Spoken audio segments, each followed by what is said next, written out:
Ready. Okay. So, ma'am, Pilipina po kayo. Okay, hindi ko na po ay, mic po.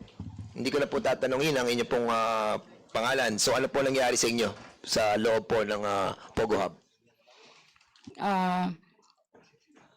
Nung nag-decide po kami na uuwi na ng Pilipinas, nagpaalam po kami na uuwi na, hindi po kami pinayagan. So, in other words, kayo po ay nagtrabaho sa Pogo sa Myanmar? Sa Myanmar po. Okay. So, doon kayo na-recruit papunta sa Myanmar? Opo. At tapos, paano po nangyari sa inyo? Nag-recruit po sa inyo dito sino? Mga Pilipinos as well? Opo. Sige, kwento niyo po. Sa akin po kasi relatives ko Opo. Nag-usap po kami na pupuntahan ko siya sa Thailand, magkasama kami sa Thailand.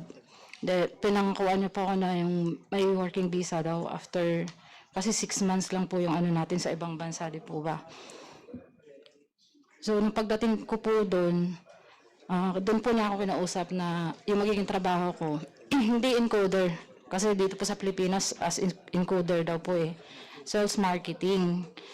So, ano naging trabaho niyo po doon? Sales marketing. So, yun po sa, Sales marketing. Ano minamarket po ninyo? Makikipag-chat. Makikipag-chat for, ano yan, parang kukumbinsi mo siya to invest, gano'n? Yes, to invest. Or ito yung tinatawag na lab scam, na-involve ka rin sa lab scam? Opo. Paano ang ginagawa sa lab scam? Meron kayong parang, kasi I heard from PAOK TF na parang meron silang parang template. Opo. May template na binabasa na lang, tapos kinukonvince sila na ma-inlove sa inyo. Opo. Pagdating mo po doon, may papabasa po sila sa iyo na mga script kung paano ka makipag-chat, kung paano ka makikipag-usap sa mga client na mayayaman. Okay. Tapos, syempre po, getting to know each other, sabihin mo po kung papakilala ka, as dun po sa model mo na napili. Tapos magpapanggap po na mayaman ka, lahat isi-share mo yung kung anong yaman ka. Tapos dun, pag napa-inlove mo na siya, dun mo na po siya i-convince na. Pero may tatanong ako sa iyo.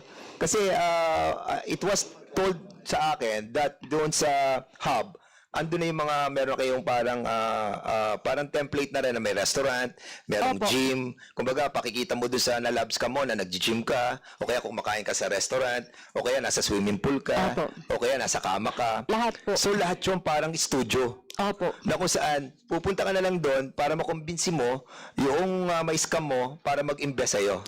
Opo.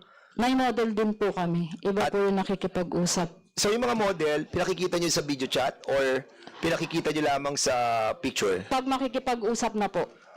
So, may mga model din kayo na mga na nandun din sa hub. Opo. Na magagandang babae? Meron po silang computer na yung kausap po nila dun na model namin, iba po yung magiging sa computer. Kung ano po yung napili mong model sa Instagram. May computer po sila na gano'n. AI, ang galing, ano? Opo. Okay, so yun yung lab scam. Opo. At yung investment scam, pag nakuha na mo na sila ng pera, Pag napa-inlove mo na po siya, syempre po makakukonvince siya na mag-invest sa cryptocurrency. oo. So may Bitcoin. Opo. Through cryptocurrency po. Okay, so yun ang ginagawa mo. Opo, ako po yung nakikipag-chat, nakikipag-usap sa kanya. So, pag nakausap ko na siya, na-pa-inlove ko na siya, kakausapin ko po yung model, makikipag-video call siya. Okay.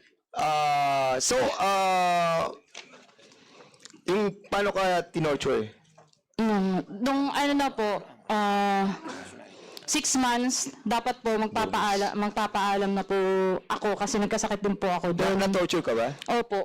Ako Ano po ginawa yung sa'yo? sa babae na pinaka-torture po doon. Okay. Opo, Sige. nung nagpaalam na po kami, nag-decide na umuwi, syempre hindi po sila papayag kasi kung uuwi kayo, magbabayad kayo ng 7,000 USD.